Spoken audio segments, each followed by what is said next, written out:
Welcome to Happiness Isn't Brain Surgery with Doc Snipes. This podcast was created to provide you the information and tools Doc Snipes gives her clients so that you too can start living happier. Our website, DocSnipes.com, has even more resources, videos, and handouts, and even interactive sessions with Doc Snipes to help you apply what you learn. Go to DocSnipes.com to learn more. Hi, everybody, and welcome to Happiness Isn't Brain Surgery with Doc Snipes. Today, we're going to be talking about Timeout, Trials and Tribulations. Now, most of us as parents have used timeout at one time or another, but sometimes timeout doesn't seem to go the way we want to. Either a child refuses to go, or the timeout just doesn't seem to be being effective. So we're going to talk about some of those things to help you improve the effectiveness of your timeout episodes. So the first thing to do when you're working with a child and figuring out what's going on is to identify the function of the behavior. Sometimes kids don't want to stop doing something fun. They don't want to leave the playground. They don't want to stop watching TV, so they'll ignore you. They may do something inappropriate because they're desiring attention, either because they don't feel they're getting enough or because they want to have some limits set. They may do something inappropriate because they don't understand the rules. They may not understand exactly what to do in this particular situation. This one can unfortunately be used to manipulate us because the child may go, well, I didn't know, or I didn't understand. Well, we want to make sure that children know the rules going into situations and they understand ahead of time. That way we don't get tripped up by this one. They may do things that seem oppositional out of fear. For example, a child may refuse to go to take a bath because he knows that after bath time it's time to go to bed, and he may have a fear that there are monsters under his bed. So he doesn't want to take a bath because he doesn't want to have to go into his room and face those monsters. Sometimes kids are just going to test limits. They may be trying to get the same privileges as older siblings. So if you have a 6-year-old, they may resist going to bed if their 10-year-old sibling gets to stay up an additional hour. They may also test limits which can result in privilege creep, which is, what I call it, when they say, well, let me have 10 more minutes, just 10 more minutes. And before you know it, we're up to 8 o'clock from 7:30 or 8:30. And then the child goes, well, you let me stay up to 8:30 last night and the night before. So we want to make sure we don't let them have privilege creep. Sometimes kids behave inappropriately because they want to assert power and control. When children are little, they start to try to figure out, where are my limits? What control do I have over what I eat, what I do, when I go to bed? And they're going to test those limits occasionally. And sometimes as they grow older, they're going to want to expand their limits. So they're going to push things a little bit. It's up to us to figure out where those boundaries are and be consistent. And they may just act inappropriately because they have lack of skills to control the behavior. Sometimes kids get overstimulated and they don't know what to do with that energy, or they don't know what to do with their emotions. They feel really angry or anxious or upset about something and they don't know how to say it, so they act out. So any of these things can lead a child to misbehave, if you will. So we want to look at the function of the behavior in order to figure out how to punish the behavior if we're going to punish it, or how to teach from it, because each one of these things is a teachable moment. If the child doesn't want to stop doing something fun, okay, well, I understand that. There are times I don't want to stop doing something fun. However, it's necessary. So we want to help children learn that. If they want attention, we need to help them figure out a better way to get attention and to get appropriate attention. We want to make sure they understand the rules. Sometimes we'll have to reiterate those. For example, when you go to grandma's house, maybe the rules are a little bit different than they are at your house. And yes, you can go over the rules before you go to grandma's house, but sometimes kids will forget. So we want to make sure that they remember. And just because they forget the rules when they're at grandma's house doesn't necessarily mean that they don't have to go to timeout. They may still have to experience the consequence. However, we want to turn it into a teaching moment and let it go. Okay, you did something you weren't supposed to. Go to timeout. We'll talk about it, and then we'll be done with it. If they're fearful, they're going to continue to act out, even if you put them in timeout about that situation.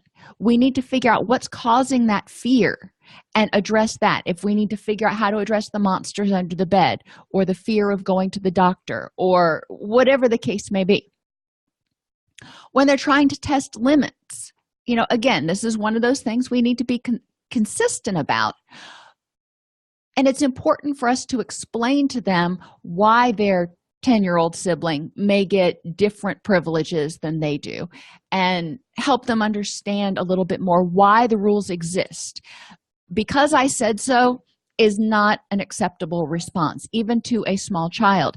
If you give them a reason, they may not quite get it, but if you give them a reason, at least it gives them something to build off of. If they're trying to assert power and control, you can acknowledge the fact that they want to be more independent. However, this is not what we're going to do.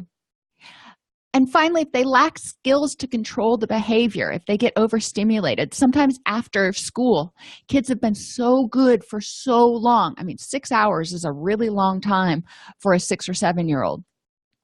They kind of just let loose when they get home sometimes, and they may get into fights with their siblings or do things they're not supposed to. And we want to understand what the function of that behavior is so we can redirect it.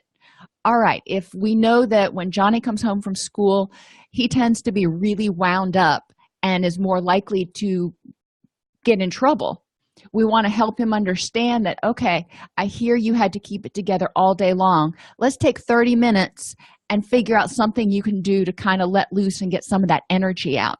Help him learn how to redirect. If it's because the child doesn't have the emotional vocabulary, okay, again, it's not appropriate to hit or bite or do those things, but we still need to give the child something else to do instead. If you're not going to hit or bite, which we don't want, then what are you going to do? What words do you need to use, and how can you express yourself?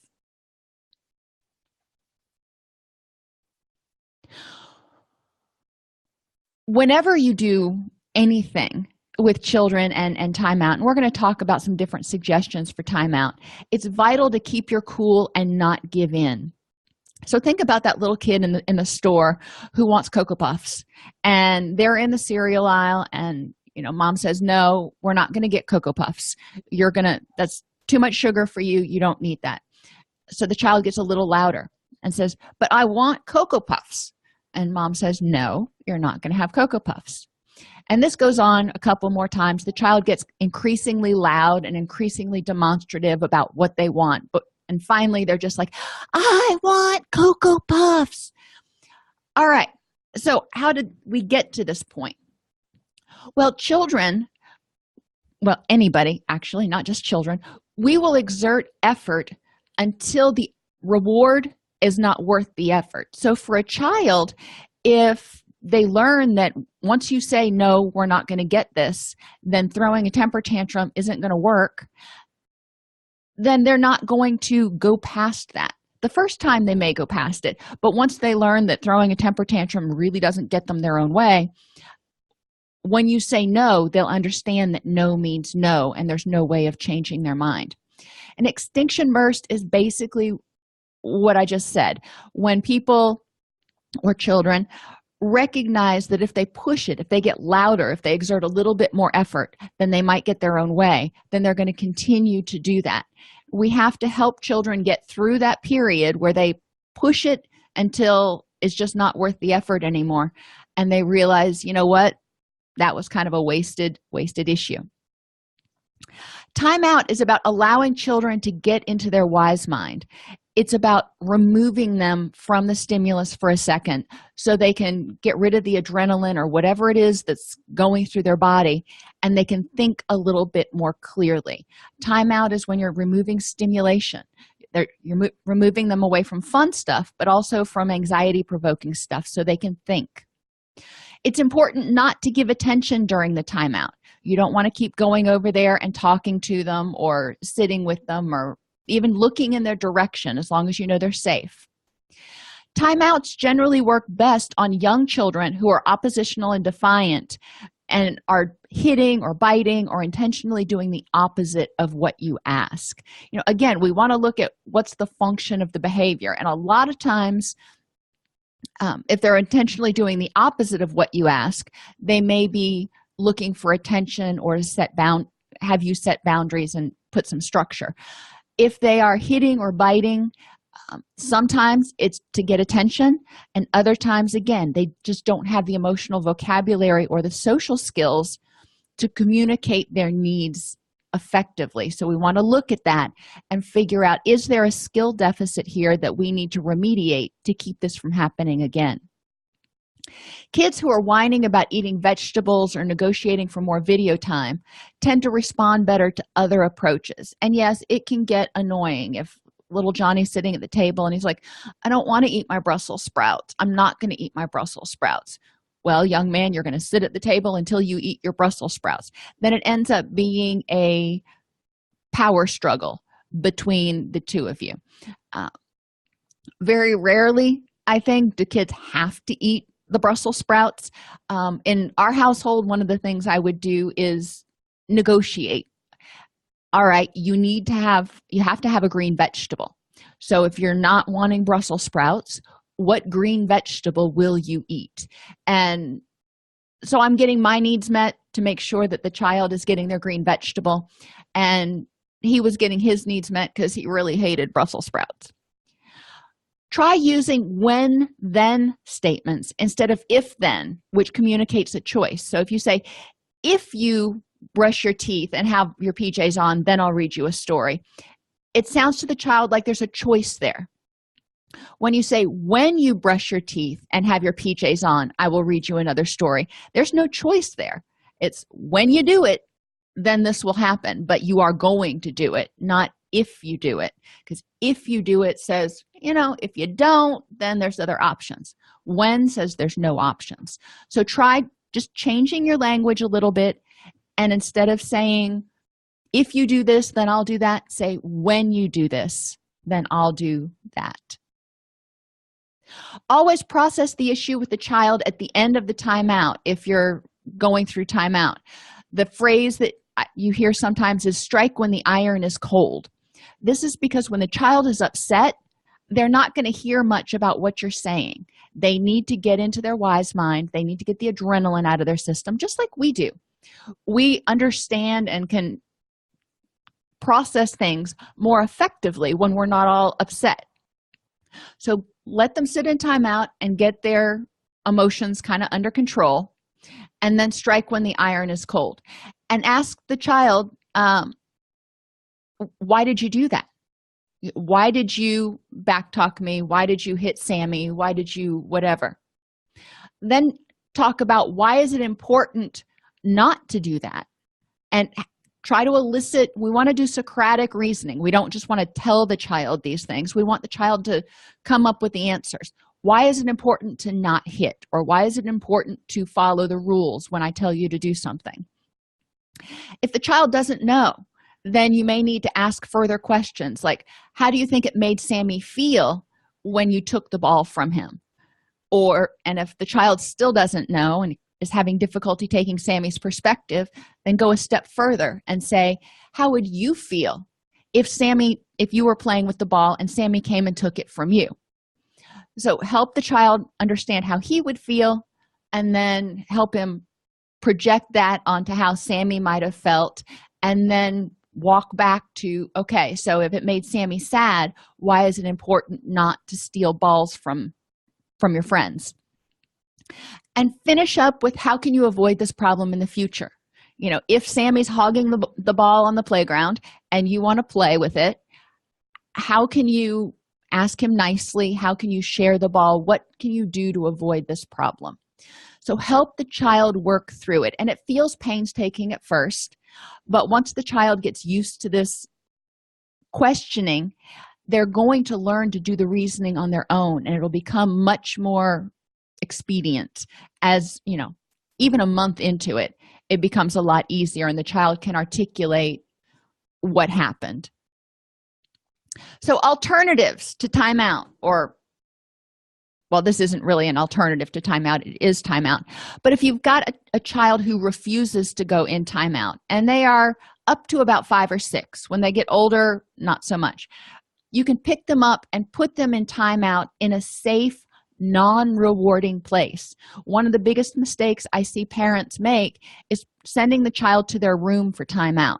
Well, in their room, they have toys, they have books, they have their bed, it's comfortable. There's a lot of stuff in their room that can be rewarding. So it's not a really great timeout place. Even if, they were watching a movie or something and you're separating from that, when they go to their room, they can find something else to do. So it's not going to have the same effect. We really want them to be able to remove themselves from stimulation so they can get into that wise mind, get out of their emotional turmoil. If the child will not stay in timeout, some therapists say it's okay to hold the door closed from the outside.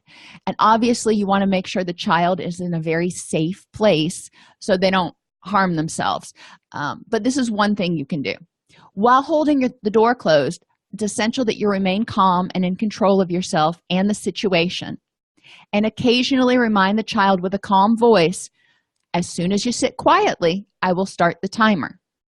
And the first couple of times you do this, if there's a child that's particularly oppositional, it may go on for 30 minutes or so. But once you've started, if you give in 15 minutes into it, then the next time you try to do it, the child is going to go to at least 15 minutes, if not more, because they know that they just have to wait you out. So if you choose to do this method, it's vital that you are willing to see it all the way through to the end. So if you're not, which a lot of parents are not comfortable with holding a door shut, and obviously don't ever lock it from the outside, that's not safe. You want to stay on the outside of the door to make sure you can hear what's going on, etc. Another thing is to take away something of value, such as a privilege or a toy, and make sure the child knows the rules and consequences ahead of time. So you don't want to just have them out on the playground and they misbehave, and all of a sudden you're taking away something and they're like, whoa, I didn't know I was going to lose that. You want to make sure they know. As adults, we know if we misbehave and we break the law, we know what the consequences could be. You want to make sure that children know what the consequences could be. Do everything you can except to argue and get angry to convince the child that serving 5 minutes in timeout is better than losing a privilege. So, for example, being in timeout for 5 minutes is a whole lot better than losing your iPad or your bike or whatever it is that's important to the child. And a lot of times the child will see the rationale behind that. If you do have to lock it up, let's take an iPad, for example. For children under 9, keep it in timeout until the next day. 24 hours or 16 hours is a really long time for children of this age. So the next day, you're going to want to go through and this process we talked about and process, why did you do that? Why is it important not to do that? And how can you avoid this a problem in the future? Older children, you can keep whatever it is, the bike, the iPad, the remote control to the video games, for up to a week. Children that are older can tolerate longer periods without it and understand it. But it's important to not shorten lengthy punishments if the child's behavior improves. So if you know that, maybe Tommy's behavior is going to improve in 2 or 3 days, and you hate holding it in timeout for the rest of the week when he starts doing the right thing, then initially make the timeout period shorter. So what I suggest parents do is try shorter periods at first. First, try until the next day. And if that doesn't have a lasting effect, try 2 days. And if that doesn't have a lasting effect, try 3 days. Because ideally, we want to get to the point where when the child's behavior starts improving and is consistently improving, then they're getting their toy or privilege back. So why not lock up the toy from the beginning and just forget timeout altogether? Timeout is something that is short and easy to administer, and it's something that makes punishment easier for you in the long run. You can't, if you're in the grocery store and Johnny misbehaves, it doesn't have the same impact to say, well, when we get home, I'm taking away your iPad for a week, as it does if you take Johnny and take him outside and he has to sit outside for 5 minutes before you leave the store. That's more immediate and more punishing to the child when you do it right then. Plus, if you take away too many privileges, the child may become discouraged and give up trying to behave altogether, and they'll start learning creative ways to get around whatever. If you've taken away all their toys, they're going to come up with an imaginary friend, and they will find ways around it because children are really creative. So we want to have timeout available to us as an easy alternative or as an easy punishment for them. And again, remember, timeout is a time for them to sit and think for a second and to get a clear head so we can process what happened. Another thing that you can do with children is remind them of the rules beforehand and then let them experience logical consequences. And it's important when you do logical consequences to implement the consequence when the behavior happens. Don't tell them, well, next time you wander off from the playground, then we're going to go home. Before you break at the playground, and when I would take my children to the playground, we would find a place to sit and I would go over the rules with them really quick. And then if they misbehaved, then it was time to go. There was no, okay, you wandered away too far. We talked about that as soon as we got here. So the next time you do it, no. Then the child learns again that they can push it. They're going to get at least one warning, if not 2 or 3. So it's important to provide logical consequences as soon as whatever it is happens. If a child misbehaves or wanders away from the play area, those are examples of times when that behavior, being in the play date, may need to stop. So logical consequences tries to help the child see that there are going to be consequences for what they do. Have a warning system. So before they get way out there in left field, if you're on the playground, when Johnny starts getting towards the edge of the boundaries, say, Johnny, you're wandering too far away. That's 1. And then if he gets over there again, that's 2. It's possible. Now, remember, though, you've got to be consistent. You're either going to give them a 1, 2, 3 warning, or you're going to immediately take them away as soon as they have their first infraction. If you mix it up and sometimes you give them a warning and other times you don't, it's going to be really confusing to the child. When you're at home, you can have a chart on the refrigerator, have 3 smiley faces on a whiteboard, and if the child misbehaves, you can have them wipe off 1 smiley face each time they misbehave. When they get down to 0 smiley faces, then they're going to lose a privilege. That helps them understand what's going on, and it covers a range of things. So if they're having a particularly bad day and they're doing different things to misbehave, it adds up. It's additive. So if, for example, they get up in the morning and they refuse to eat breakfast, then you can wipe 1 smiley face off. And then if it's time for nap time and they refuse to lay down, have them wipe another smiley face off. And then maybe they refuse to put up their toys. Well, that's the 3rd smiley face. All right, we've had a really bad day today. So have the child experience a consequence after that. Generally, timeout is not effective at this point. They've had 3 misbehaviors. Generally, taking away a privilege or a toy of some sort is much more effective. An alternative to the 3 smiley faces is the stoplight system. A lot of schools use this. They start the day out on green, and the first misbehavior, they go to yellow. The second misbehavior, they go to red. And if they misbehave after that, then they go to the principal's office. In this case, again, if they get too red and misbehave at home, then they experience a consequence. Reward good behavior. This is important. We don't want to always be just punishing behavior, because then the child is going to be saying, well, what can I do right? We want to reward good behavior, because children are going to do what gets them rewards and positive attention. What gets them attention, and we want them to do things that get them positive attention. So things that you can do, if for a child that's between like 3 and 7, if the child follows the rules all day, then he or she can choose a reward from the reward bucket. And you can use a what's it called, a Halloween candy bucket, or you can just use a dish, and it has different cards in it. For children this young, a lot of times it's pictures, not words, and they can choose one of the cards out of the reward bucket for something that they want. And ideally make it something that's interactive with the family, but not necessarily. So that rewards their good behavior. If the child is older than 7, then they can wait to get their rewards until the end of the week. They can build on their stars each day and feel a sense of accomplishment, and then get a bigger reward at the end of the week.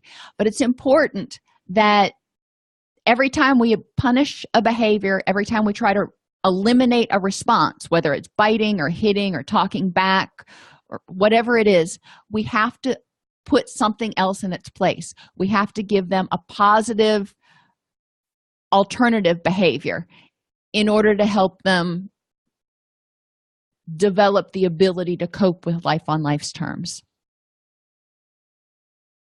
If you like this podcast, please subscribe on your favorite podcast player. You can join our Facebook group at DocSnipes.com/Facebook, or you can join us in our community at DocSnipes.com.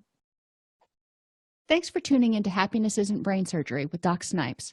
Our mission is to make practical tools for living the happiest life affordable and accessible to everyone. We record the podcast during a Facebook Live broadcast each week.